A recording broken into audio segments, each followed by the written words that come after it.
नमस्कार दोस्तों, स्वागत है आप सभी का अपने YouTube channel target at GOV jobs पे। दोस्तों, राजस्थान होमगार्ड की जो वैकेंसी थी जिसका नोटिफिकेशन 4 मार्च 2020 को जारी किया गया था दोस्तों, उसकी डेट जो है वो एक्सटेंड कर दी गई थी, बढ़ा दी गई थी दोस्तों। कहने का मतलब जो डेट पहले फॉर्म भरने की दी गई थी उसको कैंसिल करके नई डेट दोस्तों जारी कर दी गई है। उसका प्रेस नोट जारी कर दिया गया, हम उसी पे बात करेंगे दोस्तों। और साथ ही अपन बात करेंगे इसकी योग्यताओं की, फाइनल जो प्रोसेस है सिलेक्शन का उसकी बात करेंगे। और साथ ही आपको जो है शारीरिक मापदंड जो है वो क्या क्या आपको चाहिए, अपन उनकी भी बात करेंगे। सबसे पहले अपन बात कर लेते हैं कि जो डेट है वो क्या कर दी गई है अभी। तो दोस्तों, होमगार्ड की जो वैकेंसी है उनको 2500 जो है पदों के ऊपर वैकेंसी आई है दोस्तों। रिक्त पद है 2500, उन पे वैकेंसी जारी कर दी गई है। 4 मार्च 2020 को दोस्तों ये पहले नोटिफिकेशन जारी किया गया था, विज्ञप्ति जारी की गई थी।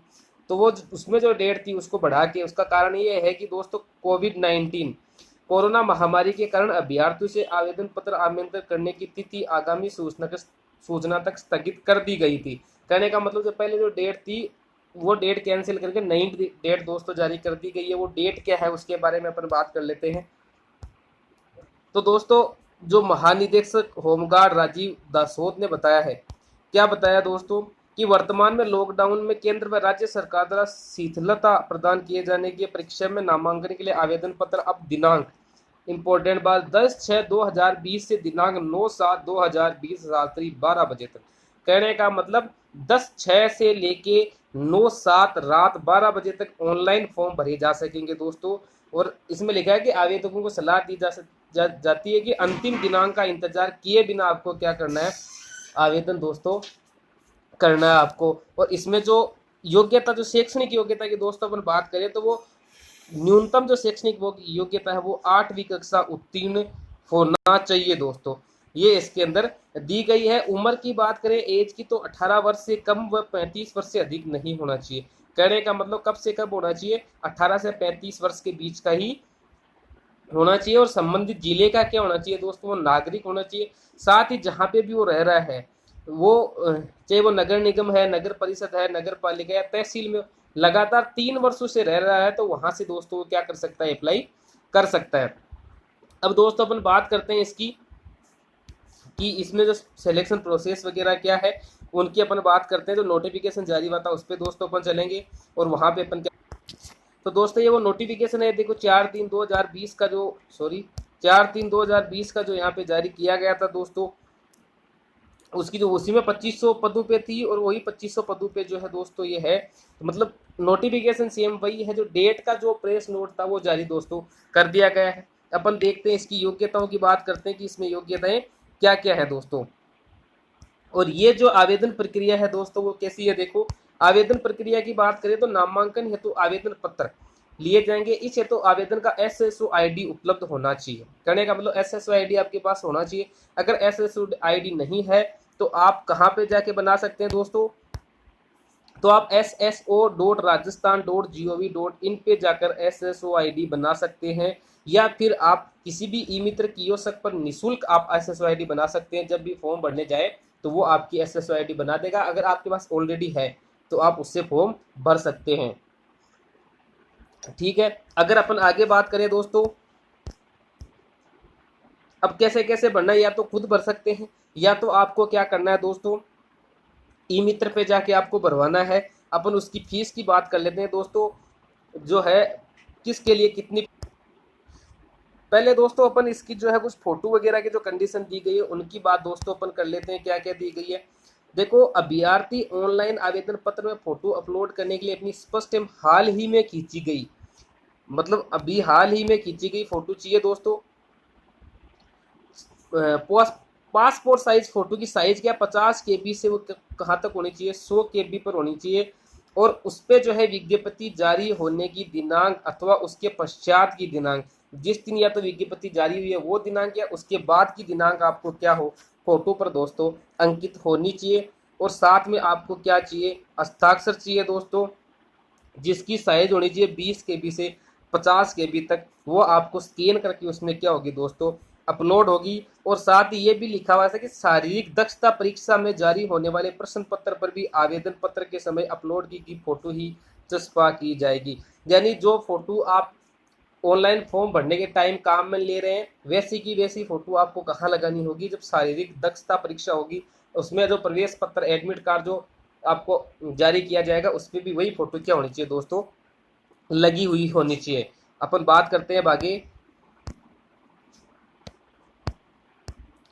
दोस्तों परीक्षा शुल्क की अगर अपन बात करें तो सामान्य अथवा पिछड़े वर्ग यानी जनरल और ओबीसी के लिए जो फीस है वो है रखी गई है 200 रुपये। एससी एसटी और अन्य पिछड़ा वर्ग एससी एसटी की जो है या एसबीसी वर्ग के जो है उनके लिए है 175 रुपये। यानी आपको जनरल को जो है जनरल और ओबीसी उनकी तो कितनी है 200 रुपये जनरल और ओबीसी की। एससी एसटी और एसबीसी की कितनी है दोस्तों 174 रुपये जो फीस है दोस्तों वो है। और देखो इसमें प्रवेश पत्र का लिखा हुआ है कि प्रवेश पत्र ऑनलाइन ही जारी किए जाएंगे, डाक के द्वारा किसी के पास प्रवेश पत्र नहीं भेजा जाएगा, इस चीज का आप जरूर ध्यान रखें। तो जो भी मोबाइल नंबर और ईमेल आईडी आप फॉर्म भरते टाइम दे तो वो आप वही दे जो आपकी जेन्युइन हो और जो आप रेगुलर काम में लेते हैं दोस्तों। आगे अगर अपन बात करें दोस्तों, अगर आरक्षण की बात करें तो अनुसूचित जाति को जो है 16% आरक्षण है यहाँ पे, और अनुसूचित जनजाति को 12% आरक्षण है यहाँ पे। अन्य पिछड़ा वर्ग ओबीसी को जो है कितना 21% है। आर्थिक रूप से जो कमजोर वर्ग उनको 10% और एसबीसी को कितना आरक्षण दिया गया है 5% आरक्षण दिया गया है। और महिलाओं को जो है दोस्तों 30% आरक्षण इसमें दिया गया दोस्तों, वो कैटेगरी वाइज आपको दिया गया है। अब दोस्तों अपन बात कर लेते हैं इसकी।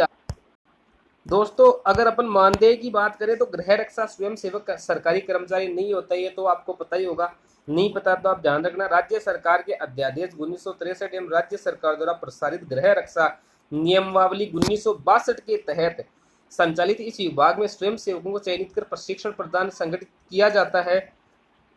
गृह रक्षा विभाग के नियमों के अंतर्गत राज्य सरकार के विभिन्न विभागों की मांग व अन्य स्वायत्ता शासित संस्थानों सरकारी एवं गैर सरकारी उपक्रमों में स्वयं सेवकों को नियोजित किया जाता है। अपन पैसों की दोस्तों अगर यहाँ पे बात करें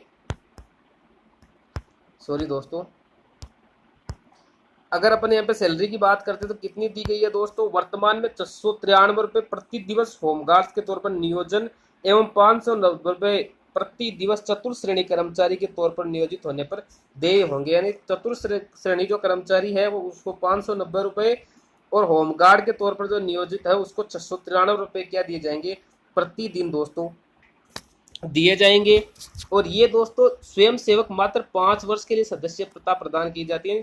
होमगार्ड की कितने दिनों तक इसकी सदस्यता मिलती है, वो मिलती है सदस्यता 5 वर्ष तक दोस्तों। 5 वर्ष की अवधि के पश्चात पुनः नियुक्ति का प्रावधान है, मतलब दोबारा भी आपको क्या दोस्तों लगाया जा सकता है। मैंने अभी आपको जो योग्यता की बात बताई थी कि संबंधित जिले का मूल निवासी होना चाहिए। बाकी जो भी आपका गृह रक्षा प्रशिक्षण केंद्र हो, उपकेंद्र, सीमा गृह रक्षा कंपनी के विरुद्ध आवेदन किया गया उस मतलब जिसमें भी आपने किया, जैसे कोई नगर निगम क्षेत्र हो, नगर पालिका क्षेत्र हो, नगर परिषद हो या तहसील हो, नगर पालिका क्षेत्र में कम से कम जहां से आप अप्लाई कर रहे हैं, यानी आप जिस तहसील में रह रहे हैं, जिस नगर निगम जिस नगर पालिका में रह रहे हैं, तो वहां से अगर आप अप्लाई कर रहे हो तो क्या होना चाहिए, कम से कम 3 वर्ष तक आप वहां पे निवास आपका होना चाहिए दोस्तों। आगे की अपन शारीरिक मापदंड की बात दोस्तों कर लेते हैं। शारीरिक मापदंड क्या है, अभ्यर्थियों की ऊंचाई एवं सीने का न्यूनतम माप एवं वजन निम्न अनुसार होना अनिवार्य है। किस हिसाब से होना अनिवार्य है दोस्तों,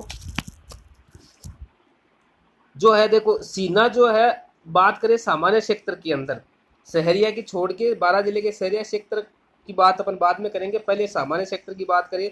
न्यूनतम ऊंचाई 168 सेंटीमीटर पुरुष की होनी चाहिए और 152 सेंटीमीटर महिला की होनी चाहिए। सीना केवल पुरुषों के लिए दोस्तों, महिलाओं के लिए लागू नहीं है, यहाँ पे लागू नहीं है।